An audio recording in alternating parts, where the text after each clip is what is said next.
warahmatullahi wabarakatuh. Halo sahabat BB Batam, selamat datang kembali dalam Ngobras, Ngobrol Bareng Humas. Talk show yang membahas seputar Batam yang dikemas dengan obrolan santai edisi Ramadan 1444 Hijriah bersama saya Rahma Utari.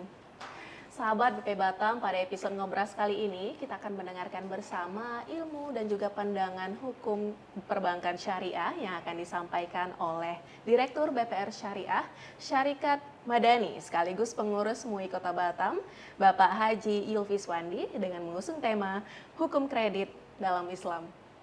Assalamualaikum Bapak. Waalaikumsalam warahmatullahi wabarakatuh. Bagaimana Pak kabarnya hari ini? Alhamdulillah baik. Baik, sehat walafiat ya Pak ya? Alhamdulillah sehat walafiat. Baik, kepada Bapak kami silakan. Baik. Bismillahirrahmanirrahim. Assalamualaikum warahmatullahi wabarakatuh. Innal hamdalillah nahmaduhu wa nasta'inuhu wa nastaghfiruh wa na'udzubillahi min syururi anfusina wa min sayyiati a'malina. May yahdihillahu fala mudhillalah wa may yudlil fala hadiyalah. Asyhadu an la ilaha illallah wahdahu la syarikalah wa ashadu anna Muhammadan abduhu wa rasuluh. Allahumma salli wa sallim wa barik ala Muhammad wa ala alihi wa sahbihi wa man tabi'ahum bi ihsanin ila yaumidin. Baik, sahabat BP Batam, pada kali ini kita akan bicara tentang hukum kredit di perbankan. Edisi sebelumnya kita sudah bahas bagaimana perbankan itu melakukan transaksi, ya, baik itu penyimpanan dana di perbankan konvensional maupun penyaluran dana.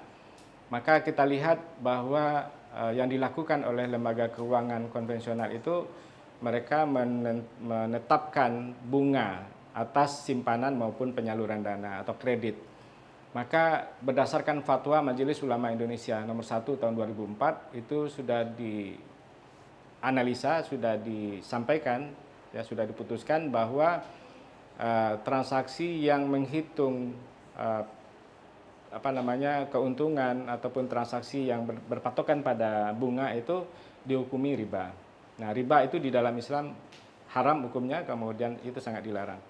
Oleh karena itu kita melihat bahwa transaksi antara nasabah dengan perbankan itu, maka di sini kita lihat bahwa nasabah itu seolah-olah memberikan pinjaman kepada bank lalu dia mendapatkan manfaat.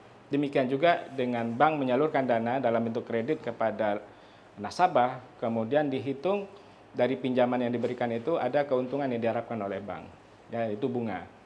Maka dalam kaidah fikih disebutkan kullu qardin jara manfaah fahuwa riba. Bahwa setiap pinjaman yang diberikan itu apabila mengandung unsur tambahan atau manfaat dari dana yang disalurkan itu dinilai riba. Nah, oleh karena itu apa solusinya? Solusi yang diberikan Islam itu adalah transaksi ekonomi dengan menggunakan akad jual beli.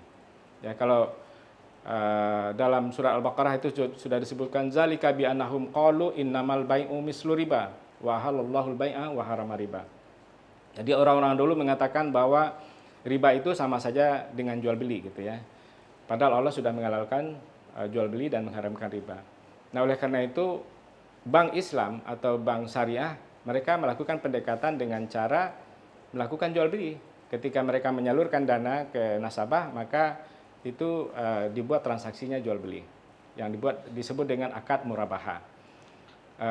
Demikian juga penyaluran dana bisa juga dalam bentuk akad, misalnya mudharabah.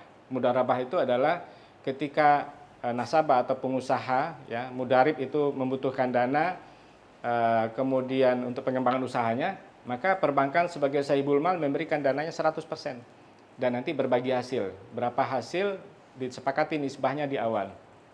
Nah, nanti kalau ada keuntungan dibagi, kalau mengalami kerugian berarti sama-sama mengalami kerugian. Demikian juga ada musyarakah, kemudian ada musyarakah mutanakisah dan lain sebagainya. Jadi banyak akad-akad yang yang bisa dipakai di perbankan syariah itu semua berdasarkan kepada fatwa Majelis Ulama Indonesia. Jadi kalau kita lihat semua produk dan jasa yang dikeluarkan oleh perbankan syariah itu pasti ada fatwanya. Kalau tidak ada fatwa, maka bank syariah itu tidak boleh memasarkan produk itu. Nah, jadi untuk kehalalannya sudah jelas. Kemudian di perbankan syariah itu juga ada namanya Dewan Pengawas Syariah yang selalu mengawasi produk dan jasa yang dikeluarkan oleh perbankan, termasuk juga operasionalnya, apakah sudah sesuai dengan prinsip syariah atau tidak. Jadi kalau tidak, maka DPS, Dewan Pengawas Syariah akan memberikan teguran, mungkin juga akan menasihati dan sebagainya. Itu kira-kira Mbak Utari. Baik, terima kasih Bapak. Pak, kita langsung saja ada satu pertanyaan dari sahabat PP Batam. Berikut pertanyaannya. Kenapa cicilan di bank syariah mahal sekali? Apakah tidak ada program yang memudahkan peminjam agar bank syariah lebih mudah dinikmati? Masya Allah. Gimana tuh Pak? Aduh, mahal banget nih. Iya.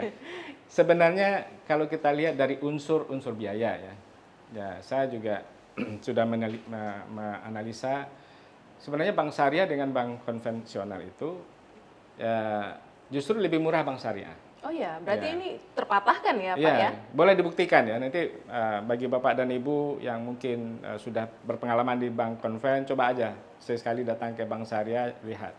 Pertama, di bank syariah itu semua biaya dihitung real cost. Jadi misalnya di bank syariah itu tidak ada biaya administrasi atau biaya provisi. Ya. Semua biaya yang dikeluarkan itu benar-benar biaya yang memang dibebankan oleh bank itu.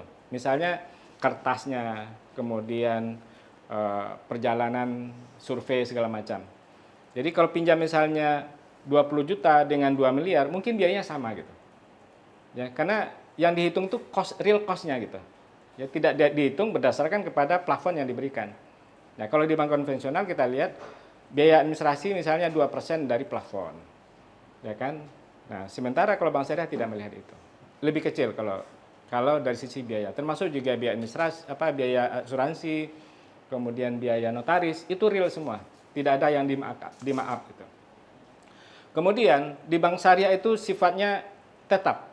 Jadi ketika ada kenaikan bunga oleh SBI atau Bank Indonesia, maka bank syariah tidak akan pernah menaikkan cicilannya.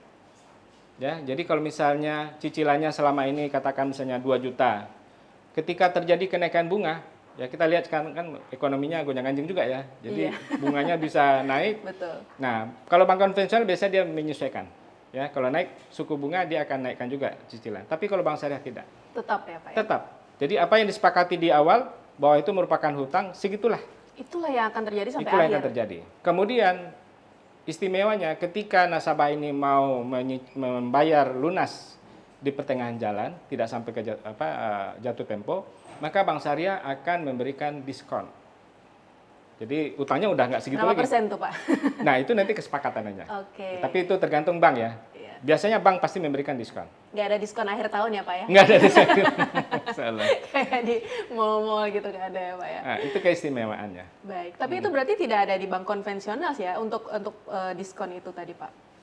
Mohon maaf kalau di bank konvensional mungkin bagi Bapak dan Ibu yang pengalaman ketika kita membayar dipercepat gitu ya, justru kena denda gitu.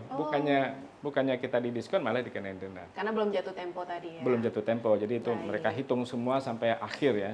Baik. Sampai Menarik sekali ini sahabat BB Batam dan tentunya semoga menjawab ya bahwa harus kita kendali lagi mungkin instrumen-instrumen perbankan syariahnya bahwa dan juga ini dipatahkan kalau cicilannya itu di bank syariah ternyata nggak mahal, pasti masih affordable lah ya, masih masuk kantong. Kemudian ini juga negosiasi gitu. Negosiasi. Nah, di bank itu juga negosiasi. Kalau misalnya nanti ditetapkan oleh bank sekian bagi hasilnya, nanti nasabah bisa nego. Oke, ketinggian bisa nggak segini.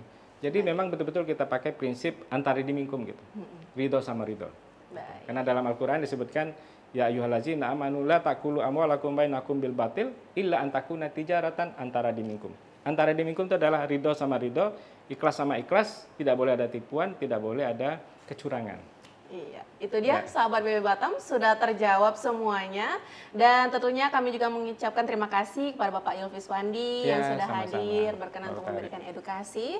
Sahabat BB Batam yang telah menyaksikan sampai akhir kami juga mengucapkan terima kasih. Klik tombol like dan juga subscribe dan jangan lupa juga untuk nyalakan lonceng notifikasinya. Saya Rahma Utari pamit undur diri. Terima kasih atas perhatiannya. Wassalamualaikum warahmatullahi wabarakatuh dan sampai jumpa.